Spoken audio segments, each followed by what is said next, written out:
Pljačkamo stan skoro svaki dan.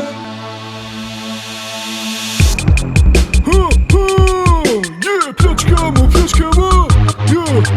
pljačkamo sve redom, a danas je red na gospodina Slobu. Crni zbog da nam je saznao gdje on drži svoju lovu. Kad smo već na terenu, red bi bio da postavimo i kustu. Vratimo svu lovu što je klepio kriskač i dobru cigarsku dušu.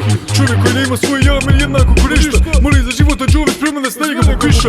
Od ove situacije idemo na Durmitor da Đove da je psihijatru. On zna to ono glavnije što je pravio sranje u radiju i on je pun para. Njega opljačkat je seva, on misli šta bi dao da još jednom proba zarenski čeva. No po puta trči ovaj glupi škoda i motor. Tako je Đo kad zabrviš cigarsku zakletvu i motor. Samo vjeruj Mercedes je sve drugo je truba. Ne do Bog da za ovu babu sazna, ostaćeš bez zuba. Ostaćeš bez zuba. Sve me ovo posjeti na pljačku muzeja i tvoranja Sugar Hilla. Kad smo klepili šleper kineski robe od onih ruskih debila.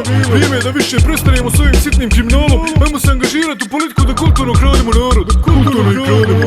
Kroz godine smo skužili privatne tajne glavnih guzonja. Niko nam neće smije podopiti ili stat napod od tih budonja.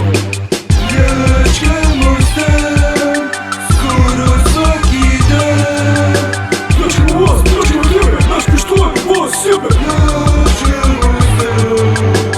Pljačkamo stan skoro svaki dan. Pljačkamo vas, pljačkamo tebe, naš pištolj, vas, sebe.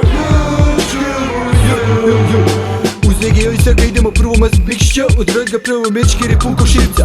Poslije toga da redimo Livica pa Bradnja Stipe, aj da vidimo kako će se kurći bez privene lipe. Poslije toga kod ide na kafu da preda adrese ostale elite. Prvo se budio i rekao gdje Bandić i kompanija imaju vile. Bježivo u Srbiju sa klepitom Škodom, je opet problemi na granici sa kretenom Jovom. A bre da oće više neko da makne vas dvojicu. Care čita Balkan mi ka puši, evo stoju na pršpi Soči. Izbegiše za Bosnu, a lista ovih guzonja je jako duga. Ude ne zaboravim reći kako je mir ostao bez dva zuba. Prije Bosne odlutali smo i do Durmitora, tu se zaklo jednog vole koji je hranila naša lijepa Crna Gora. Pa smo se spustili do Bijelog polja jer je tamo ekipa najbolja. Kod njih se svratit more jer se možemo čosat s ljudima i bez pištolja.